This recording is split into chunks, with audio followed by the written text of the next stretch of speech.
Heat fans, you need to be following me on Twitter. What can you expect if you follow Rohloff on Twitter? Well, guess what? You're going to get daily Heat coverage, Miami Heat news, some memes sprinkled in there as well. I just passed 1,000 followers. I'd like to get to 1,100 as soon as possible. We're already under 80 away, so help a boy out. But really, you'll just become more informed as a Heat fan, so follow me at Nic_Rohloff.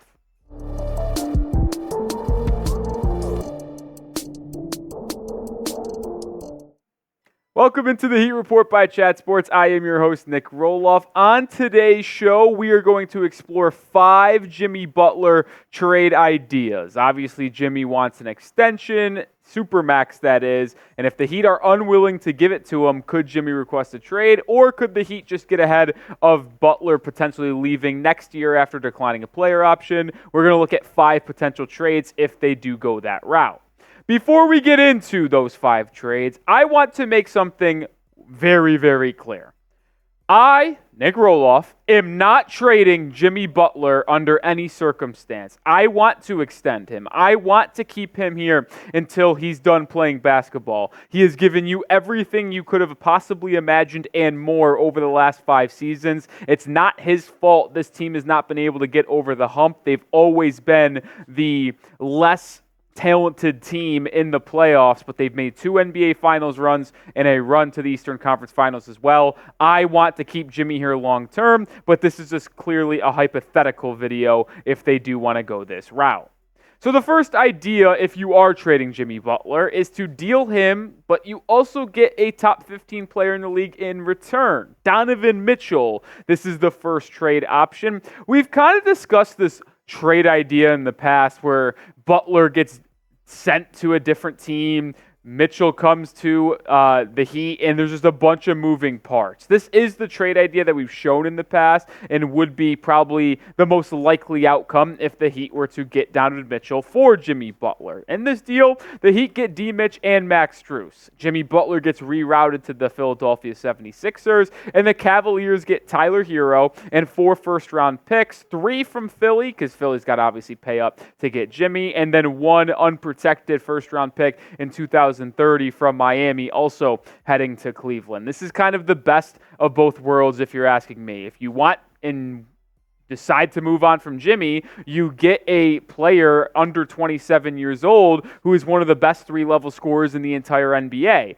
and that would be Donovan Mitchell. And now you would just fully commit to the Donovan Mitchell, Bam Adebayo duo, and you would build the team to fit those 2 needs in terms of players around him, whether it be wing defenders, wing 3-point shooting. In that trade, you would also get to keep Nikola Jovic and Jaime Jaquez Jr., so you keep your 2 young assets to potentially move in a different trade or just have them grow alongside D-Mitch and Bam. But the one thing that is also intriguing in that trade is bringing Max Strus back to Miami, because you saw Hero leave in that deal. So you now have backcourt issues. And there'd be a question if you made that deal, would you keep Terry Rozier? Would you move him? If you did keep him, he would probably be relegated to 6th man, and I think your starting backcourt could be this right here. It could be Mitchell and Max Strus as your 2 guys in the backcourt with Jovic, Jaquez, and Bam in your front court. Max obviously did a lot of good things for Miami when he was here and in the postseason. Struggled a little bit with his 3-point shooting in his first season with the Cavaliers, but was able to put up 12 points a game, and he was actually a really good defender for them as well this past season. One of their better perimeter guys after D-Mitch and Garland, because those 2 guys aren't the best defenders. So Max Strus had to take on the task of guarding some of the top guys on the wing and perimeter when Isaac Okoro was not on the court. So let me ask you this. We've talked about Donovan Mitchell ad nauseum, but would you trade Jimmy to get D-Mitch? I've kind of always been hesitant. I've always been, let's get D-Mitch to add with Jimmy and Bam, but you let me know, would you trade Jimmy just to get Donovan Mitchell? Type Y for yes or type N for no.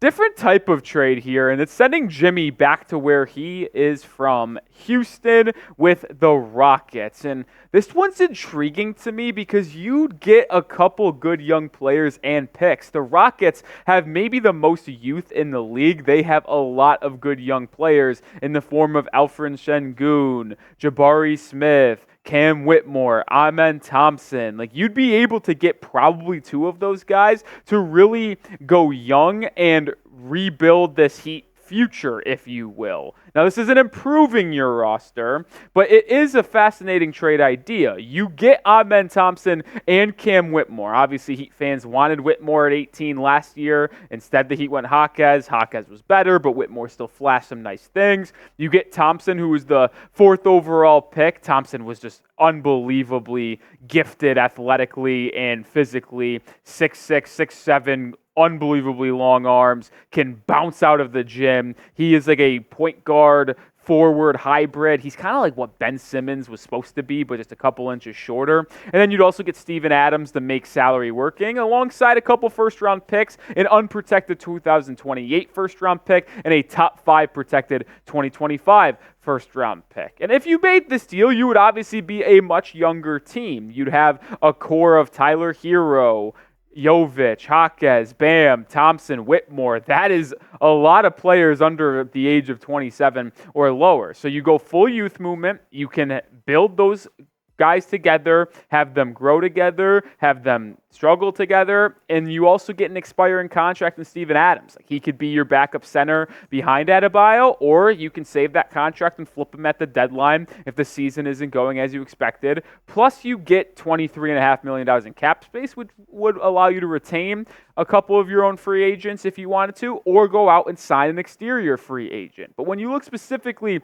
at the 2 young pieces you would be getting from Houston, I am intrigued, man. I mentioned Thompson, really underrated defender. Underrated might not be the right word. I think people know he's a solid guy on the defensive end, but with his size, quickness, and length, it is just unbelievable how he can lock down opposing wings and guards. And then Whitmore is also bouncy as well. We saw a couple skyscraping slams from Whitmore a year ago that ended up on SportsCenter top 10, but he also flashed the ability to score on all 3 levels. Whitmore shows some promise. These 2 guys would be very intriguing in the Heat developmental system, and it would just bring more athleticism and bring a lot of nice things that Miami currently doesn't have. But it would obviously take a toll on the Heat because they would not really be competing in 24 or 25. Make sure you are subscribed to the channel because we're going to bring you daily coverage of the Miami Heat, whether it be news, rumors, trade rumors. We'll have it all. We'll also be live for the NBA draft and probably in free agency as well. So hit that sub button if you want to be locked in with everything surrounding the Heat. Another trade here that is kind of youth-driven, Jimmy Butler going to Golden State. There is reported interest from the Warriors if Butler was made available, and it makes sense. Steph Curry is nearing the end of his career. You bring in Jimmy to be that co-star to Curry at the end of his career. Also would provide a nice wing defender and scorer and clutch time that Curry is very used to having with Kevin Durant. And the Heat would have to get a haul in this one because, one, the Warriors don't really have a ton of contracts they can send to Miami to make this match. They could send Chris Paul, but it's also a non-guaranteed contract, and that he might not even opt into that deal. So in this projected trade, the Heat get Andrew Wiggins, Jonathan Kuminga, Brandon Podziemski, who was on the first-team All-Rookie this past season, Gary Payton, and then a 2025 first-round pick. And if you are getting this deal back, Andrew Wiggins is cool, Podziemski is cool, but to me the headliner is Jonathan Kuminga, and I am a massive Kuminga fan. I enjoy watching him play basketball. Love his nickname too, the Cum Bucket. That's just freaking hilarious. But either way, he is an exceptional athlete, exceptional at finishing around the rim, and he really took some strides this season after being a top 10 pick in that 2020 NBA draft where the Warriors went James Wiseman and Kuminga. He has been just good, man. Played in 74 games this past season, averaged 16 points a game. Steve Kerr and that Warriors coaching staff asked him to take a larger role on the offensive end, and he did not shy away from that. you see the efficiency too. He is excellent at putting the ball in the basket when he's working elbow down. Only issue, jump shot is still a little bit of a work in progress, but I'm always going to trust the Heat developmental staff to get that fixed or get it on the right track. But either way, you just simply can't teach the size, wingspan, and athleticism that he has. One of the best finishers in the NBA as well. You can play him as a small ball four, but it's not even that small ball. He can really defend fours in the NBA, but if you were to get a spacing four next to Bam and then put Kuminga at the three, that would give you a lot of size and versatility in your front court. All right, number 4, Jimmy rejoins Embiid and Miami sends him to Philadelphia. And you might be saying, well, Nick, what do you mean? We already had this with the Donovan Mitchell trade in the first one. Well, this is a trade that if it was just between Miami and Philly. And the bad thing is, if you had to do that trade, it would only be picks, because unless you did a sign-in trade where you're getting like a Tobias Harris, a Buddy Hield, or something like that, because Philadelphia has 3 people under contract. Yeah, you heard that correctly. They have Embiid, they have Paul Reed, and they have Ricky Council. They might have another guy, but I forgot his name, and he's like a bum who doesn't even play. So they can't offer you anything but picks, and I don't really want just first-round picks for Jimmy Butler. I'd like to get some youth, and if you're dealing them away, some players. But the trade package would likely be this, and they're eligible to trade up to 5 first-round picks after the NBA draft in late June. So this is my kind of deal. Whoever the 76ers pick at number 16 overall, but it could be a handshake agreement of if you get to this conclusion before the draft that it's picking for Miami.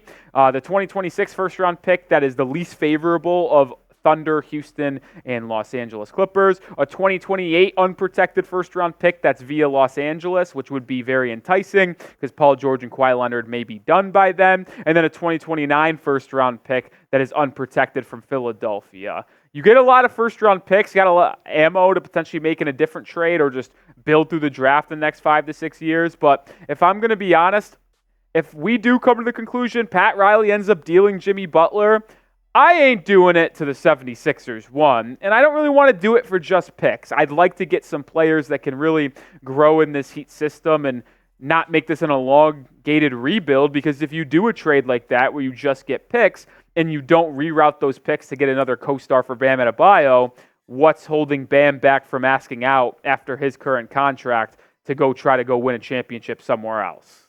Kind of the risk that you have there if you take that package from Philly. One more trade to get to, but make sure you get this Miami Heat polo. You know who loves polos, by the way? Dads! And Father's Day is next weekend, so if you are last-minute shopping for your father, you can get this polo for him. I actually got my dad this polo, so hopefully he's not watching. Chatsports.com/Heat Polo is the way to get it. It's $48 right now, usually $65. Also running out of stock, only small, medium, large, and extra large available. So if you've yet to get a Father's Day gift, chatsports.com/Heat Polo might be the best way to go. Last trade idea, Lauri Markkanen. Could the Heat send Jimmy to Utah for Markkanen? Now, if I'm going to be honest, I'm not so sure why Utah would want to take Jimmy Butler and get rid of Lauri, because if they did want Jimmy in any capacity, they'd probably want him to add to Lauri Markkanen. But I thought it would be a fascinating idea to talk about. And in this deal, the Heat get both Lauri Markkanen and Colin Sexton, who the Heat have had an affinity for in the past and would be a perfect Heat culture guy. You also get a 2028 first-round pick via the Cleveland Cavaliers, but you also have to add Tyler Hero into the deal. This one's weird because you free up a lot of cap space. Markkanen's only under contract for one more season worth $18 million. It might be the second best contract in all of basketball next year behind Jalen Brunson, only getting paid $24, $25 million. But you get a lot of cap space where if you made this deal this offseason, you could spend it on some free agents to really revamp this roster alongside Markkanen and Bam, because those two would be your top guys and would be your duo leading forward. You'd still have Rozier and Sexton in the backcourt, but to me, you would still need to add a third guy. And if you made that deal, you obviously still have aspirations to be competitive, forming probably the best front court duo in Bam and Markkanen. But they still need scoring from the perimeter. And if you make that deal, you're honestly just a glorified Orlando Magic because their duo of Wagner and Paolo Banchero needs more guard help, and you would need more guard help if you made this deal. So sure, it's intriguing to get that cap space. You get an extra first-round pick. You get Markkanen and Colin Sexton, but I still probably would think you need to go out and add another all-star guy. Now, if you made that deal, came back and said, well, Cleveland, we got an extra first-round pick. We'll send you that 2028, the 2 first-round picks we have, in Hawkes or something to get D-Mitch, and then you have D-Mitch, Markkanen, and Bam. Well, now then we could start talking. All right, we did 5 Jimmy Butler trade ideas. I want to know which one is your favorite. Is it the first one where the Heat get Donovan Mitchell, Max Strus, but they have to give up Butler, Hero, and 1 first-round pick? Could it be number 2, where you get Amen Thompson, Cam Whitmore, Steven Adams, 2 firsts for Jimmy from Houston? Maybe it's number 3 with Golden State, where you get Wiggins, Kuminga, Podziemski, 1 first, and Gary Payton. The pick laced, I should say, package where you get 4 first-rounders from Philadelphia. That's number 4. And then the final one we just talked about, you get Markkanen, Sexton, and 1 first-round pick, but you also add Tyler Hero in that deal alongside Jimmy Butler. That one would be number 5. Let me know your favorite trade that we talked about in this video. Also, make sure you are subscribed because if anything does change on the Jimmy Butler front, I don't expect it to change. I think he's going to be a Heat player for this upcoming season. After that, to be determined, but we will have you covered on everything surrounding Miami and Jimmy. So hit that sub button. I'll see you on the video tomorrow. Go Heat.